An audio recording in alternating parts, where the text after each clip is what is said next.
Vivi. All of my footage got corrupted, so I am going to tell you about my favorite movies, my top 5 favorite movies, voiced over this beautiful recording of me driving to the movie theater. Yay!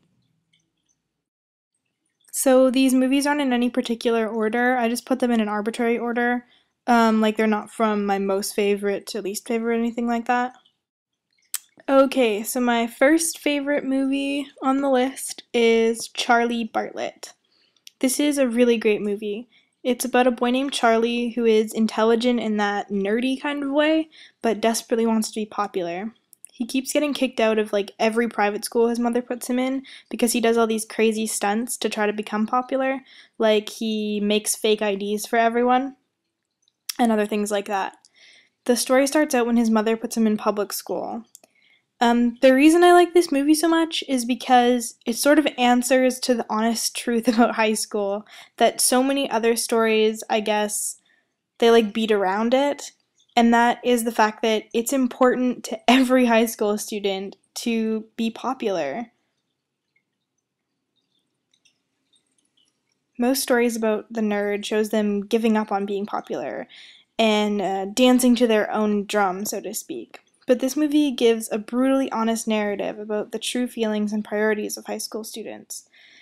It's able to navigate the perils of high school life with just enough darkness to make it true and just enough humor to make it upbeat. And best of all, the nerdy boy wins. A really great song that is featured in the credits of this movie is called Hey Man by the Eels. My next favorite movie or movies is the Twilight series. Like I said in my other video, I have previously been a critic about Stephenie Meyer's monster franchise, but in the end, Twilight is really a love story. Bella is no Joan of Arc, but I don't understand why people are constantly comparing her to the great heroines of literature. A more realistic parallel to draw would be to Juliet or to Allie from The Notebook. Sure, Bella and Edward fall in love fast and hard, and it's not exactly realistic, but Romeo and Juliet fall in love at first sight too, and it's one of the most beloved love stories of all time. I guess I just can't help but appreciate a raw and heart-wrenching love stories. And vampires are also cool. Next on my list is 13 Going on 30. I know a lot of people probably already know the story of this movie, so I'm not going to give a synopsis. But the reason that I love this movie is the cast is amazing. And again, I'm a sucker for a good love story. Just like Charlie Bartlett, this movie is sort of about being cool or being yourself, and sort of tackles the question of how a person can be both. Next on my list is the Harry Potter series. Obviously, again, this doesn't really require a synopsis. I pretty much love everything Harry Potter. The books are obviously better, but the movies are really good too. And yeah, I guess this kind of speaks for itself, so. Last on my list is The Notebook, another famous love story. This is by far the best love story of like all time.